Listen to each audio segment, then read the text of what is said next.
Hello and welcome to Keeping It Young podcast, conversations about marriage, family, and ministry life. I'm Dave. And I'm Beth Lee. And we are the Youngs. And we're so glad you've joined us as we continue in our episodes about training toddlers. Isn't it great to have toddlers? Toddlers are just awesome. They are, and they find so much joy in life, so that we don't want to, I think maybe last episode, it sounds like it's just all work and no play, but all of you who have little ones, who have those toddlers, it is such a fun time. They are learning so much. And if you slow down and enjoy them instead of making it all about, oh, we have to train, you are in constant training mode. It's not about separating these things out. Toddlers that aren't being trained can be just a horrible mess. Well, they're just hard to be around. Yes, but a toddler that is being trained can be so much fun, and it is such an enjoyable time. Beth and I are grandparents, and just watching. Of course, we're not always with our grandchildren because they live in different states, but just watching the videos and the pictures, and especially the live part of photos, can be so fun. And just this week, our daughter-in-law sent us a photo of our granddaughter. And it's just hilarious because she's posing in this beautiful, place to be, to get a photo. It was a Sunday morning, I think, after church. Just as mom is ready to take the photo, she grabs her dress and pulls it over her head. It was just such a moment for us just to chuckle and laugh, because this is not a rebellious child. It's not like she's defiantly rebellious. She's just hilarious. It doesn't mean anything to her. Things we would know as an adult you don't do, in her innocent exuberance for life. And it's just such a delightful, joyful time. You young parents, what I know about toddlers is, man, it's crazy busy. And yet what a delightful time it can be. The fun you can have, the joy you can have. And just think, if it hadn't been for many of you parents, if you hadn't had toddlers, you would have never discovered the wonderful world of Bluey. And some of you that are listening are probably going, what in the world is Bluey? What is Bluey? Well, trust me, you're fine not knowing. But that's true. But if you do know, you know that it's a cute little show. And for crying out loud, what a craze that has been. But really what Beth and I have in our heart here is that we've noticed that so many parents in our generation either don't know what to do, so they're doing nothing. Mm-hmm. Or they don't know what to do, so they look to the world for answers and therefore are not doing well. It's just frustrating. What we're trying to do is encourage you just to enjoy these toddler years, because they are times where, yes, you are training, but as you're training, it becomes more enjoyable to be around your toddler.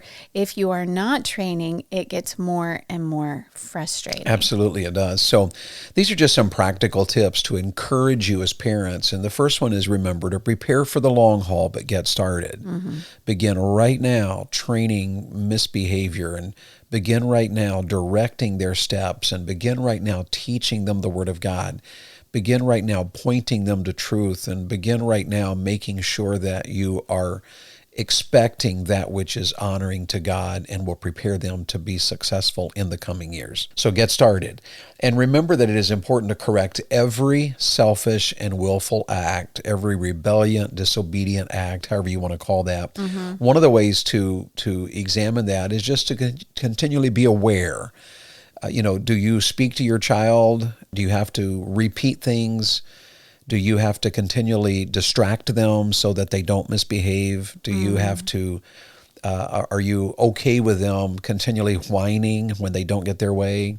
Is it awkward for you to take them out to eat because you're worried about there's a ton of ways to evaluate how you're doing. Yes. And if you're living under this fear of, oh my goodness, we don't want to go in there, we don't want to do that, if we do this, she or he will do this, then it just simply is an indication of how important it is for you to pick up the ball and begin that process of training your child to correct every selfish and willful act. Because the goal is for you to correct it so that in the years to come, they will correct it themselves. Yes. If we train our toddler well, and then we continue training them when they're, in elementary school, and then they're tweenies, and then they're teenagers, By the time they get to college and they're married, when selfish and willful acts become part of their life, they know how to correct it themselves. They do. And they're aware of what that looks like and what a joy it is to be around selfless people and what a hardship it is to be around selfish people. Arrogant people who are filled with pride and do everything they do because of me, are very difficult. Remember that one of the things the Bible teaches is that our children, their adulthood, God's plan is that their adulthood is successful because we trained our children well. And so you young parents, I know it's a long time before your 2-year-old is an adult. It's a long time before your 3-year-old will be an adult. But what you do now will have lifelong ramifications, yes, and really in some sense eternal ramifications, because the Bible teaches that our children that are left to themselves are in danger, literally the Bible says, of hell. Yes. And so it's a very important. Remember to correct every selfish and willful act. The third thing we taught you last week was to discipline predictably. Mm-hmm. Would there be any final thought? We kind of ended that one in kind of in a rush, but any other thoughts about disciplining predictably? Well, this is very important, and it can be easy especially if you're a stay-at-home mom and you're with your child all day long. You get used to their different behaviors, and there are things that you can let go, and so you don't do anything. Or it could be that you are a working mom, and we have seen this too, where both parents are working outside of the home, and so your toddler is cared for by maybe a daycare or someone in your family who watches them, and then you feel guilty because you are away from them all day long. And we can talk about that, and there are seasons of life where both parents do have to work outside of the home. And so if it's something that God has put in your life that you need to do, then don't feel guilty about it. Be careful about who watches your child. But that doesn't mean that at night you can let them get away with things and that they can have selfish behavior or willful behavior just because. So we've seen it both ways, where moms are, well, I'm home with them all day, I'm used to it, or I'm not home with them all day and I want to let them get by with things. And then sometimes we're out and about and something happens and you're embarrassed or whatever, and all of a sudden you come down hard on your toddler. Well, your toddler's not going to know what to do with that. So you do have to be predictable, that every time my toddler does something that is maybe unkind, toddlers will swat at you, they will hit you, they will kick you, they might bite you. Those are all behaviors that you want to, can I say the phrase, nip in the bud. You don't want your toddler hitting other people. You don't want your toddler biting children in the nursery. You don't want your toddler kicking the deacons in church. You don't want this. So this is behavior that you're not going to laugh at home and then come down on them when they do it at church or in the store or wherever. This is something that every time you need to predictably take their little hand in yours and look at them and say, no, that was unkind. And if they continue with it, then you and your husband can talk about what disciplinary measure you will take to make sure that they know, no, I should not hit other people. And our forefathers, in our culture, things are looked at so different when it comes to discipline, and many in our culture would be absolutely opposed to spanking. Mm-hmm. And so they use different methods now of timeouts or loss of privileges. And some of those, one of the things that was so simple about previous generations was that a spanking was in the moment. It had an amplified consequence of a negative behavior, and it was over rather quickly. Yes. Part of the challenge in our culture is that sometimes the way we discipline our children in our culture is that it stretches out the issue into a bigger ordeal. Yes. And one of the things that is beautiful about believing in a spanking, if it's done gently and appropriately, a spanking is not flying into a child and wailing on them. No, it's not abuse. But a simple swat that corrects a behavior. If I understand the idea of discipline in the Bible is that we amplify a consequence of a negative behavior before it becomes a bigger deal. Mm-hmm. And so a child who is lying to you at 3 is wrong, because lying is always a sin, but it is better to correct that right now when it's not a big deal than to let it go and a judge have to correct that when they're 33 or 23. Yes. Or a teacher to have to correct that at school when it's a larger issue. So God's plan is that we discipline predictably. And moms and dads, you young parents, get together and discuss this. What will we do every time our child is selfish, willful, unhappy, responding unwisely, throwing a little temper tantrum, refusing to do what we've asked our child to do? Right. And moms and dads, if you work on that and you discipline predictably, come up with a plan, keep it simple, use simple phrases.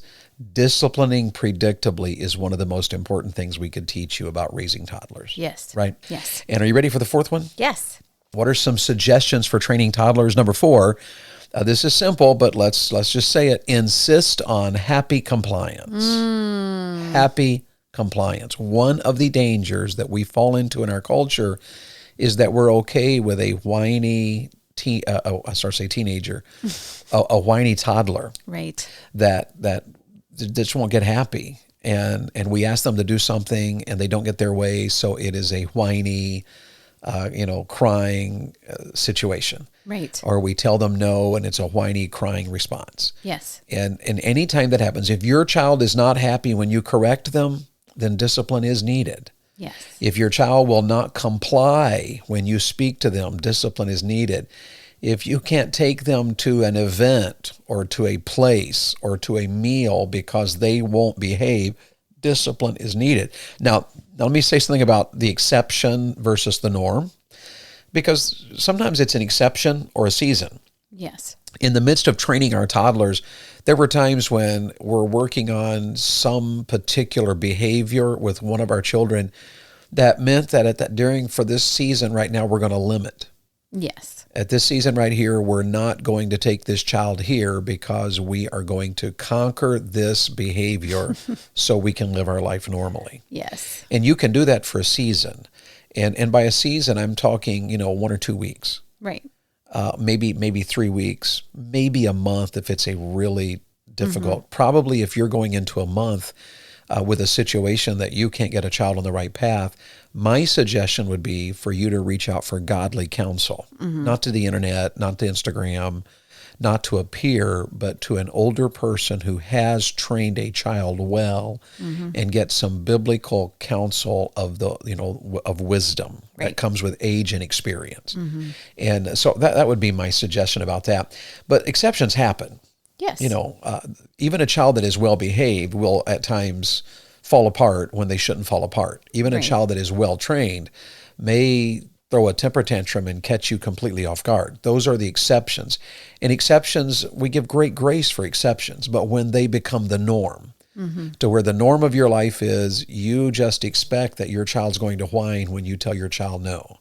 You just expect that your child's going to throw a temper tantrum when you tell your child to do something. Right. Then if that's the norm, what you have to do then is work on this. Insist on happy compliance. And by that I mean to where the child is okay. They just respond happily. Right. And we have several friends in ministry that their children are a delight to be around. And there's one family I'm thinking of in particular that their kids are just a delight, because their children, when you speak to their children, they speak back.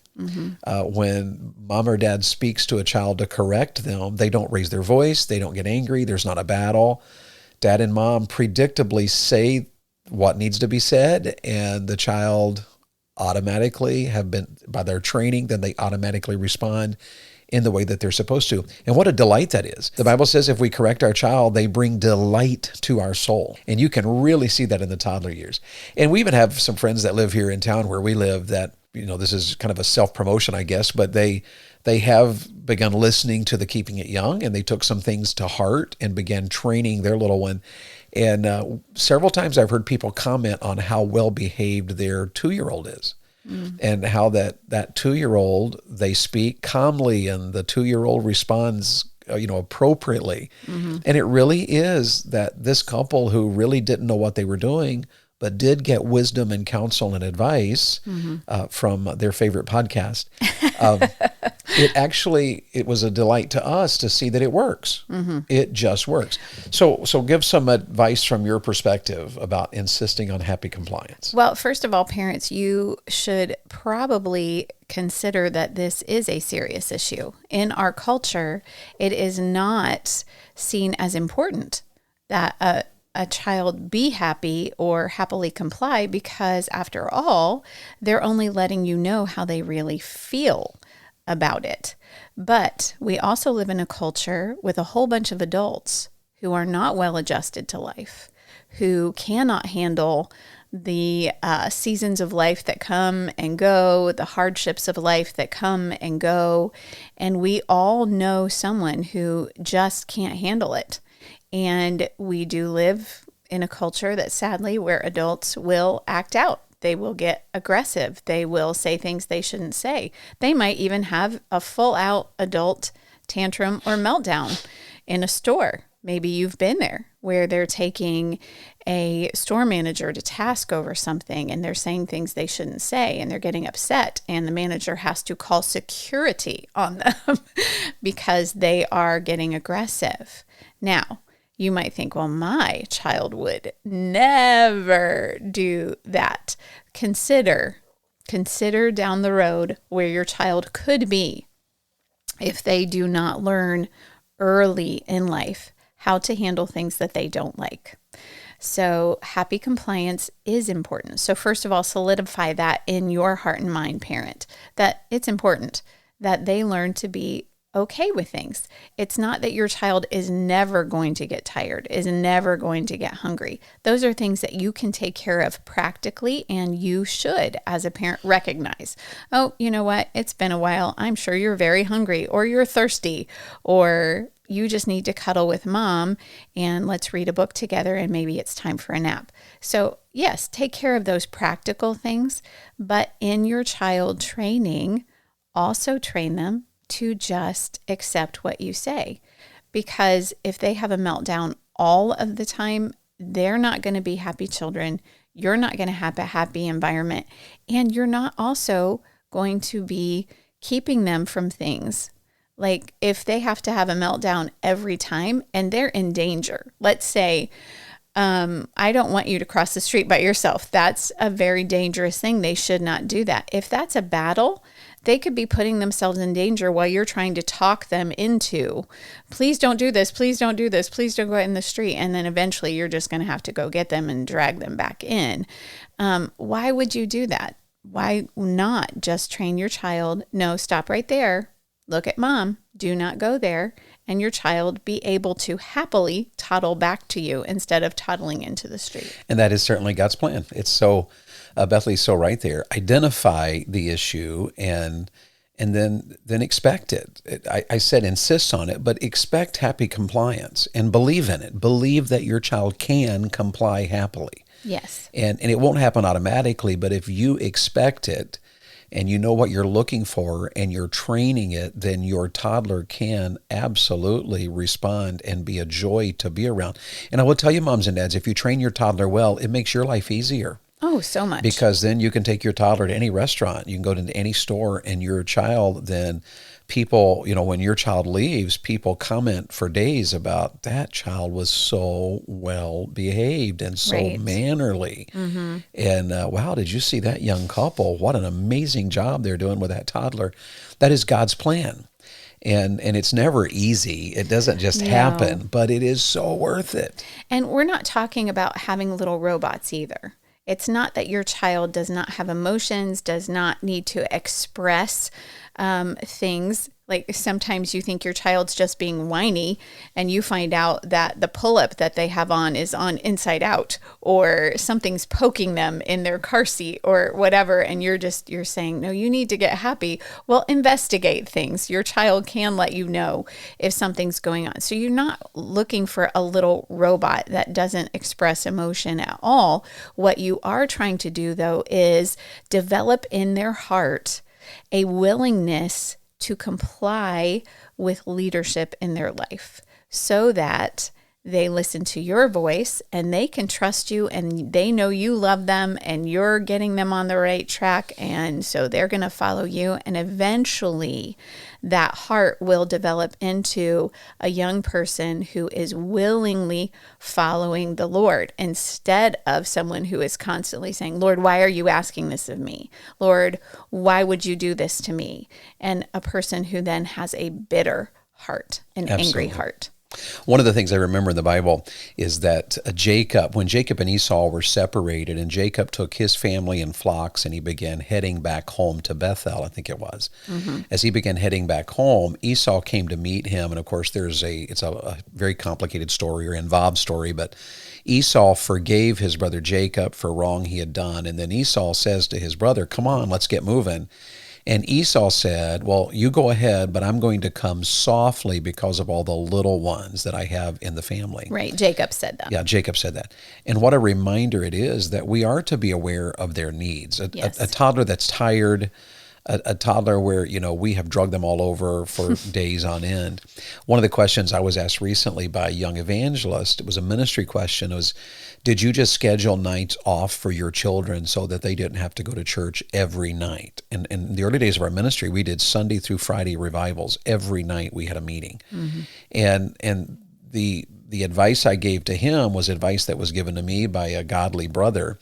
And it was that we never scheduled nights off because we never wanted our children to look for the night off as the greatest night of the week. Mm-hmm. Serving the Lord was the greatest night of the week. Right. But we were also very aware of our children. And if there was a time where we have been driving miles and miles and been with people late in the night, early in the morning, all day long, schedule was demanding. Mm-hmm. And our children were not being rebellious, they were exhausted. Right.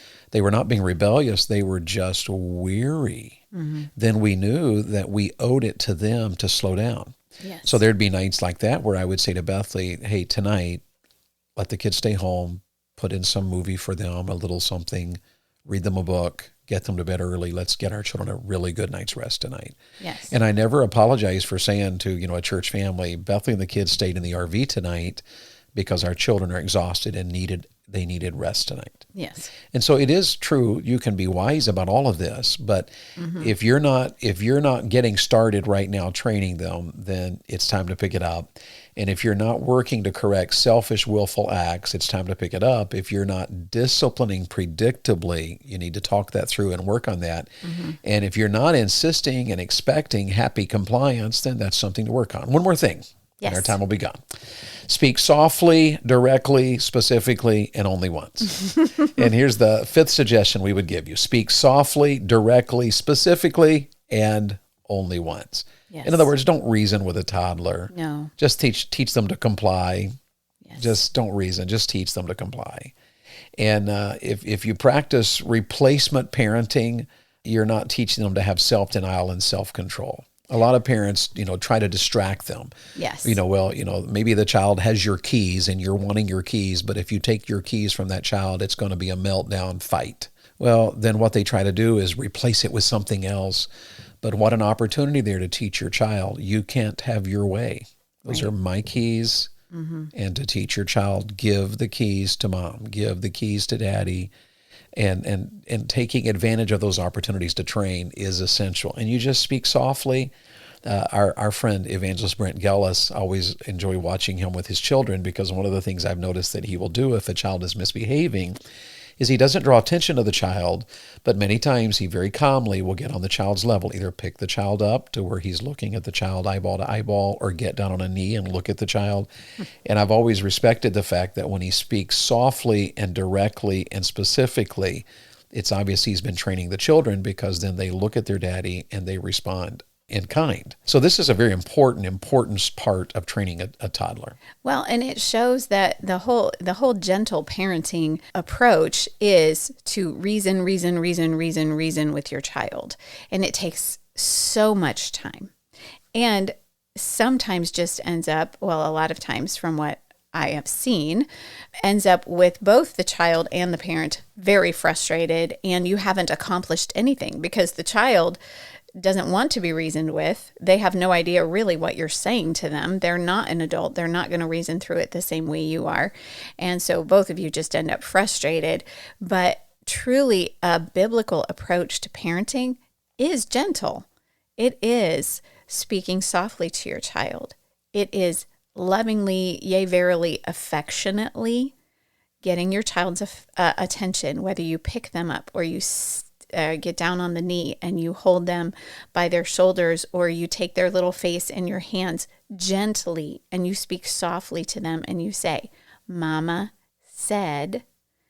And then if you are still in that very training time, maybe it's clean up the toys. You take them by the hand and you show them how to do it. And you do it together, and it becomes a fun time then, but you are also teaching them this is a good thing. We are gently training you. You are learning to obey, and you're learning to obey happily, and everyone's fine. They're not frustrated. Absolutely. I loved that yea, verily there a moment ago. That was beautiful. Could you all tell that Bethany reads the King James? Yea, verily. I love that. And, here's just thinking this through just a little bit. In order to speak softly, that takes Mom and Dad, you walking in the Spirit. Yes. It is the norm of our generation and our busyness. Kids are so demanding. Life is so busy. We're all so tired. We're all so distracted. It's easy to raise your voice. It's easy to yell. It's easy to, to react rather than lead. Yes. And so this is a matter of you walking in the Spirit. You young parents, ask the Spirit of God to help you. And when your speech is controlled and you have predetermined how you will train your toddler, you're not flying off the cuff. You're not reacting in the moment. You're not angry. You're not upset. You have a plan in place. You have an expectation predetermined, and you're doing everything you are to implement the plan to reach the expectation. Right. And it works beautifully. This is not a cold clinical idea. This is an application of valid biblical wisdom living. Yes. And we all need help. And honestly, in a generation where so many of our friends have come from broken homes, they have no one has ever illustrated for them how to do this. Right. Please reach out, get advice. In fact, there may be some scenario you're dealing with your child that you absolutely don't know how to handle. Well, talk to your pastor about it. Send us an email or give us a call. Come see us. Because practical advice, you don't have to go parenting alone. And nobody judges you. Bethany and I never look at parents who are wrestling through that toddler stage and judge. No, we're pulling for you. We are on your side. We want your children to be successful and your family to be a blessing to you and to everybody else. Yes. So sometimes we just need wisdom. We need help. And you Titus 2 ladies in the church, encourage young mothers.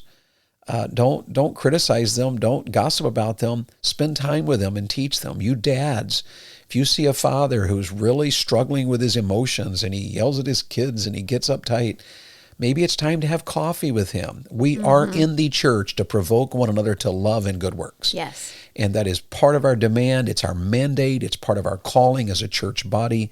So let's encourage and help and be on each other's side. And I'm telling you, you parents who are raising toddlers, win in this area, and it's one of the great delights of life.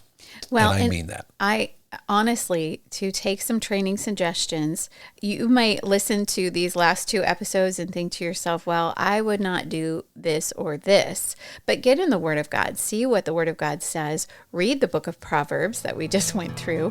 What does it say about getting your children's attention and about training them and about helping them in the way of life? And then you and your husband sit down, talk it over, and decide what you're going to do, because this is what I can tell you. It does seem like a lot of work to train a toddler, and it is a lot of work, but very quickly you will see that they catch on. Your toddler is very smart, and they will catch on, and it will bring rest to your toddler and to you, Right. and you will enjoy those toddler years a whole lot more. That is awesome. Well, we are out of time. Thank you so much for joining us again today. And if we can help you in some way, please reach out. Remember to like, to subscribe, to leave a rating if you can. Share this, and hopefully you'll be able to put into practice what you're learning. Have a great week ahead. Remember to serve the Lord with gladness. The Keeping It Young podcast is a Bax 5 Media production.